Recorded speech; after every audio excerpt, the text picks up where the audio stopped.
Hey, welcome back to another episode of the She's Making an Impact podcast. I'm your host, Rachel Ngom. So today we're going to be talking about the secrets to the 10-hour work week. And if you've been following me for any amount of time, I actually have a freebie, the secrets to the 20-hour work week. If you want to get that, I'll put it in the description for you to grab. It's just 20hoursuccess.com, the number 20hoursuccess.com.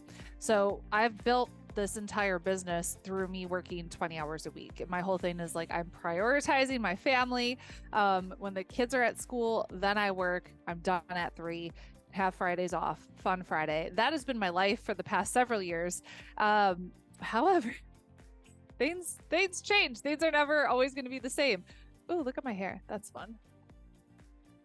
That's a little better. I could go for a shower. Anyways, I am going back to school in a couple weeks. And so I am prepping right now with my OBM. We're looking at my calendar and we're looking, all right, realistically, I now have 10 hours to work on my business. So my my school schedule is going to be 8 to 1 Tuesday to Friday. So when I look at how much time I have to work, I have Mondays until 3 o'clock. So kids are at school. So I have maybe 9 to 3. And then I have from 1 o'clock to 3 o'clock Tuesday to Friday. So I'm not going to have fun Fridays for a while. I'll have to figure out when I can get my massages and all of that good stuff, but I'll figure it out. Anyways, so how am I going to go from working around 20 hours a week to 10? And I want to kind of share that process with you of how I look at cutting back my hours while maintaining effectiveness within the business. If you want to hear the backstory of what I'm doing and what this looks like, go back and listen to episode 413, Embracing Divine Guidance and getting rid of one of our major programs within our company, which then opened up the freedom and flexibility to kind of do this. So when it comes down to me cutting back my hours, that was a big thing of getting rid of this major program, which was honestly a little scary, but God is like, get rid of the program. I'm like, okay, okay, I'll be obedient. And yeah, those moments are scary, but I go into the full story of that and kind of the craziness of what happened in 413. So go back and listen to that. So questions I ask myself, and you can actually write these things down as you're looking at, maybe you're working like 40 hours a week and you want to cut back down to 30, or you're going 40 to 20, whatever that looks like. These are some things that'll just help you make that transition smoothly. So review all of the things that you have going on in your business. And I think a lot of times we make things way too complicated. We have too many freebies, too many offers. We're on too many different social media platforms. You don't need to have all of the things. And so we're looking at how can we streamline? How could we be as effective as possible? Do we need to have all these different offers? Can we get rid of some? Do we need to be on all these different social media platforms? Can we get rid of some? And so we're looking at maintaining effectiveness. So we're looking at me cutting back my hours, but also our social media director got offered another position and she's trying to keep both right now. So we're looking at her cutting back her hours. So we're looking at her effectiveness as well within the company. So it's not just me, it's other people within the company that we're supporting. We're going through this process with them. Okay. So you got to look at all the things that you have going on. What's taking the majority of your time? And when we look at stuff, we got to look at it through the lens of the Pareto principle, which is you're going to get 80% of your results from 20% of your effort or output. Okay. 80% of your clients are going to come from 20% of your marketing efforts. 80% of your revenue is going to come from 20% of your clients. Like this will go, you could use this in so many parts of your business. So it's looking at your business through the lens of the Pareto principle. And so looking at what's the 20% that you're doing that's producing the 80% output. And then you look at the 80% that's left over. Can you get rid of that? Probably. Or you could extremely downsize it. So you look at this through the lens of your offers, through your marketing. all the things, all the things. So do that. So then you look at what's working. So as we're looking at all the different marketing channels that we have going on, we're like, all right, the podcast is working really well. What if we leaned into the podcast? And Rachel, that's like your only focus is producing content for the podcast. And then we can take that. And there's so many different tools right now that we can use for our team to repurpose it and put it on other things. But my main focus, my number one thing, I'm like, all right, I produce content for the podcast. That is what I do. So then we look at what's working. Then we look at what's not working. You're probably doing a lot of things in your business, but if you're not tracking like where your clients are coming from, if you're not tracking numbers to see what's working, what's not working, you're going to spend a lot of time on what's not working and you're not going to know that thing isn't working. So you got to know, you got to be able to track these things, track where your clients are coming from. Okay, track where all of your opt-ins are coming from. These things are important. You got to know your numbers.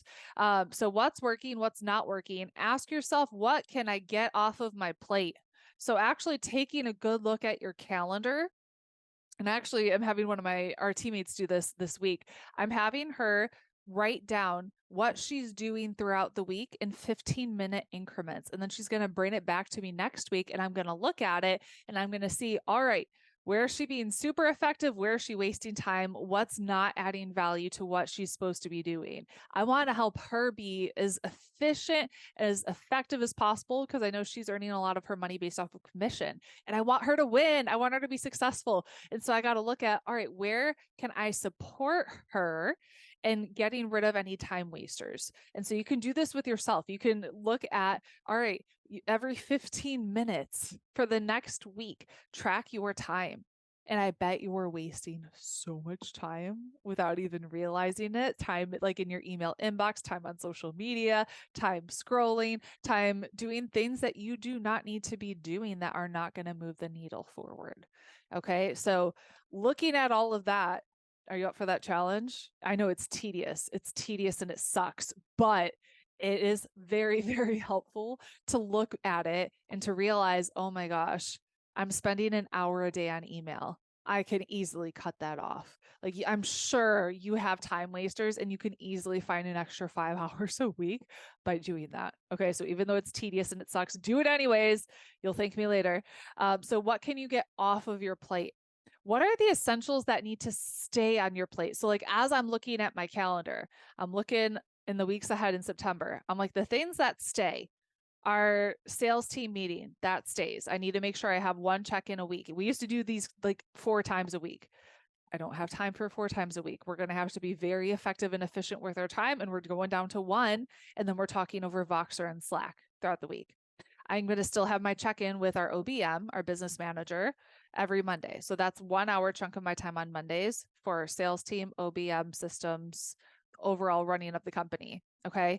I'm still doing our activate calls right now and our impact partnership calls. So 2 hours of that is going to go to coaching our students.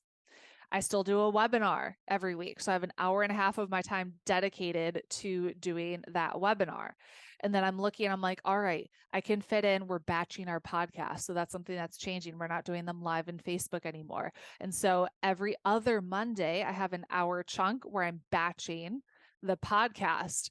And then that does give me, like, when I'm looking at, okay, those are like the essential things that need to be there, that opens up some space. So first Monday of the month, we host a Bible study for our community. If you want to be a part of that, just shoot me a DM on Instagram at She's Making an Impact. We'll give you info on the Bible study. So that frees me up a little bit. It's funny. I have time to do that once a month. I have a 1 hour chunk once a month where I'll have 2 people that I'll interview to be on our podcast. Okay. And so 2 30-minute interviews. And then I'm looking at, all right, I do have white space. So like I could do a VIP day every other week, probably. So like a 1 to 2 hour coaching session every other week, I can make that happen. But I could only make that happen because we did all this groundwork and we looked at what are the essential things that only I can do within this period of time. So then we're looking at what are the essentials and we're looking at how can we be more productive. So I gave the example where I'm batching our podcast twice a month. So every other Monday, it's a recurring task on my calendar. Every other Monday, I'm recording 2 podcast episodes instead of once a week going live. I'm trying to be more efficient with my time, giving me more white space that I could do other things in that 1-hour chunk. Okay. And then making our team more efficient, because if I can batch, they can batch too, and they don't have to do the same things every week. Okay. Other things that can help us be more productive. I mean, I talk about all this within Success Without Stress, like all the different tools that we use, but I want to give you just a few examples. So Fathom is a tool that I'm using right now in Zoom to create show notes for this podcast, and highlights and a transcription of this podcast. It's a free tool that we're then going to use for our blog, our transcription, show notes, all of that. How can we be more productive? I actually just had this conversation with a member of our team. She's booking sales calls. Not everyone that's booking those sales calls are qualified. And so I told her, if they're not qualified, they're filling out a survey, they're not qualified, don't take the call. Like, we can politely decline the call and give them resources that will help them and support them in a loving way, as opposed to you spending your time with the wrong people who aren't going to be a good fit with what we have to offer. That's a better use of your time. Okay. So I hope this was helpful, just to give you kind of like a behind the scenes look of what I'm currently in the middle of transitioning to, what that is going to look like, and how you can take some of the, like the way that I processed this to help you if you wanted to cut back on some of your hours and do the 10-hour work week. Wish me luck. It's going to be kind of a crazy, crazy season. My team's like, when are you going to have time for lunch? I'm like, I don't need to eat. It's fine. Also, I've done a 5-day fast before. I'll be fine. I'll figure it out, as we always do. So just to recap, okay, figure out what it is that you want to do. Review what's, like, all the things. What do you need? What's working? What's not working? What can you get off your plate? What are the essentials? How can you be more productive? And then when you go through that entire process, you will find the areas that you can be more productive. All right. Again, if you want I actually break down my entire calendar in my 20hoursuccess.com. So go get that and I'll break it down in more detail. I hope this was helpful. If it was, share it with a friend and go leave a review on iTunes. Hope you have a great rest of your day, and we'll talk soon. Bye.